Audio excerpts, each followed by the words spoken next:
ময়মনসিংহের ফুলবাড়িয়া উপজেলা সদরের আলফা কোচিং সেন্টারের আয়োজনে 2024 সালের এসএসসি পরীক্ষার্থীদের বিদায় উপলক্ষে পুরস্কার বিতরণ ও দোয়া অনুষ্ঠিত হয়েছে।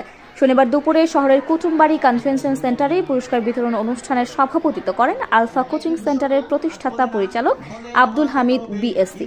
অনুষ্ঠানে কোচিং সেন্টারের 6ষ্ঠ থেকে 10ম শ্রেণীর নিয়মিত ও একাডেমিক পরীক্ষা উত্তীর্ণ মেধাবী শিক্ষার্থীদের শিক্ষা সামগ্রী সহ বিভিন্ন পুরস্কার এবং এসএসসি পরীক্ষার্থীদের জন্য অনুষ্ঠিত বিশেষ মডেল টেস্টে মেধাক্রমের মূল্যায়নে সেরাদের নগদ অর্থ সহ সম্মাননা স্মারক প্রদান করা হয়। সভাপতির বক্তব্যে আলফা কোচিং সেন্টারের প্রতিষ্ঠাতা পরিচালক আব্দুল হামিদ বিএসসি সকল শিক্ষার্থীদের পরীক্ষার মাধ্যমে জীবন গঠনের লক্ষ্যে প্রস্তুতি নেওয়ার আহ্বান জানান। একই সাথে তাদের উদ্দেশ্যে সুনাগরিক হওয়ায় উৎসাহ প্রদান করেন।